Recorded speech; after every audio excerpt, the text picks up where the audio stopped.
So looking beyond your next fight, obviously the fight that people want to see is the rematch with Wilder. Can you see that happening anytime soon? How soon do you call soon? Tomorrow, the next day, the next week, next month, next year? It's got to happen, you know. It was a great fight. Me and Wilder put on a good show, so the fight's got to happen sooner or later.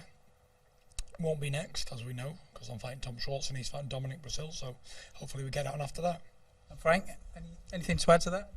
No, it's you know, Tyson's making his debut on ESPN in the States, so it's a big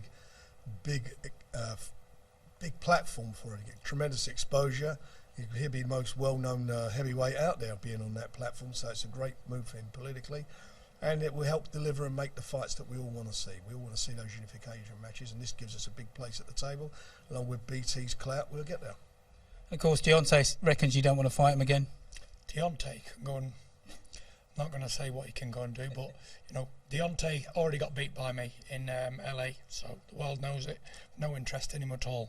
The fight happens. If it happens, it happens, and if it doesn't, he already lost, and he knows it. His promoter knows it. His trainer lost. His trainer left ringside when before the decision got announced. So Deontay's a nobody. You know, let's face it, he was a nobody before he fought me. He lost to me, he's still a nobody. So it is what it is. No interest in talking about the bum. And what about big bum dosser? That's all he is. And what about AJ as well? Another even bigger dosser. I tell you what I can do with them two, yeah? I can give them a job carrying my boots and bags.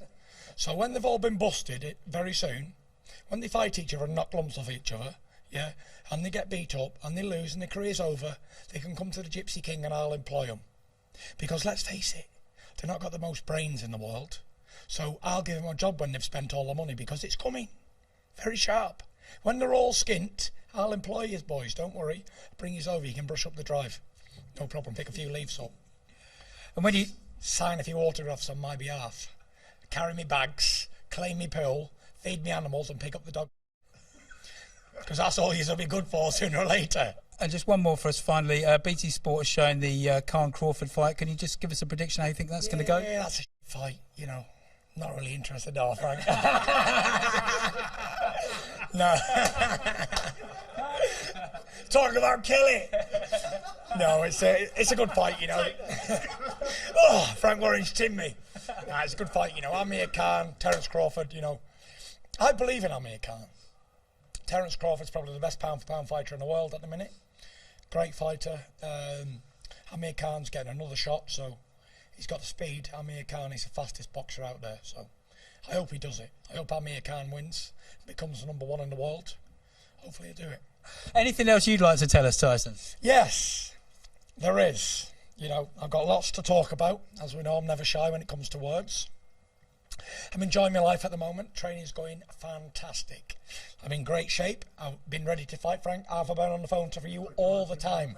I'm driving him mad. Get me a fight, Frank. Get me a fight, Frank. Get me a fight, Frank. So, you know, fighting June 15th. It's now penciled in. Las Vegas. Thomas and Mack Centre.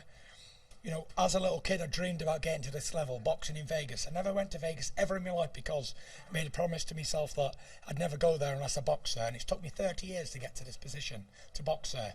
Finally gonna box there now on the biggest stage, the biggest division, and the biggest boxer in the world, me. And it's a dream come true. Looking forward to it. We've got some more dates, but I can't let them out the bag just yet. It's gonna be an exciting year. The ball's gonna roll, snowball. Keep it going. And a familiar face in your camp. Who's that? Billy Joe. Yeah, Billy Joe's in the camp, training very, very well as it goes. I've never seen Billy Joe look as sharp. When me and Billy Joe get together, it's like steel sharpening steel. We just gel, you know. He's trying to impress me, I'm trying to impress him. We bring the best out of each other, no doubt. When Billy Joe fights in 8 weeks, or whenever he fights, 10 weeks, he's going to smash it, I know he is. He's going to be a world champion again. Well, let's hope so, mate. What about old Frank Warren here? Come on, Frank. When's my next one? Yeah. When we're going to get you a fight, Frank? I'm too old, mate. Listen, there's only one. Listen, I've watched. You know, there's only one. Yeah. You put Eddie and Frank in a room, Frank's always going to come out on top. Even though he's a foot shorter and 30 years older, I'm backing Frank Warren to do you, Eddie. Yeah. Big Have your money on.